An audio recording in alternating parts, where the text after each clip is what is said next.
everyone, welcome to Glasgow Back to School Night for 2020.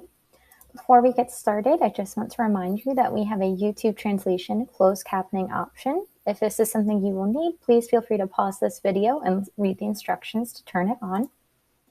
Welcome to 6th grade language arts. My name is Miss Brulenski and I'm happy to be speaking with you tonight.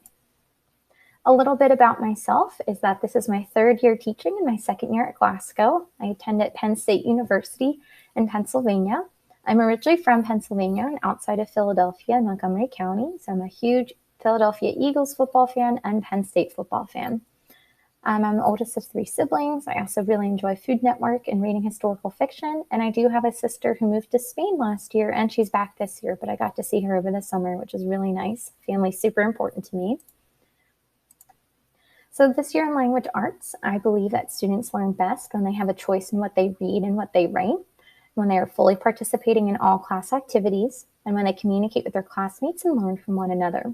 To be successful, students will need to be on time and present in class, be willing to share their ideas with the whole class and in small group settings, show they're thinking about both reading and writing in their notebooks, and contact their teacher with any questions if they need help, email, or office hours. Our curriculum for language arts this year, we're starting with becoming a community of readers and writers to get students comfortable with reading and writing again as we start the school year.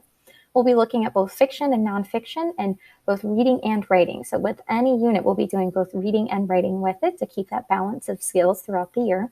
As we move through, we're working through functional text, poetry, research and writing about research, and then finally we'll end the year with some independent writing projects as well. As I mentioned, in each unit, we will be reading, writing, thinking, and discussing. Those are our main skills no matter what topic we are on, and we'll use a variety of texts and other applications to support our learning this year.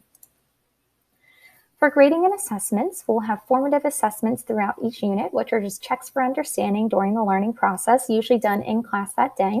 Summative assessments are judgments about what content and skills are learned, and they're a bit more infrequent and usually towards the end of the unit after we've covered many materials. Other feedback we'll give throughout the year is about how your student is organized and behaving in school. Will be in the report card is that main asynchronous learning day on Mondays, where we won't have our live sessions, but they'll still have online learning assignments that will be posted in Google Classroom for them to do independently.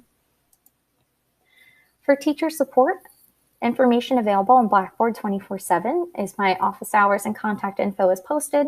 So I listed it here as well. My office hours for students to come for help would be Mondays from 10 a.m. to 10:45 and Thursdays from 2:30 to 3:30. And there's a Google Meet link posted both in Blackboard 24/7 and on my Google Classroom page for students to come and go as they need. My syllabus is also listed on Blackboard 24/7 with, like I said, my contact info and our weekly learning grids that you're aware of what your child will be learning this week.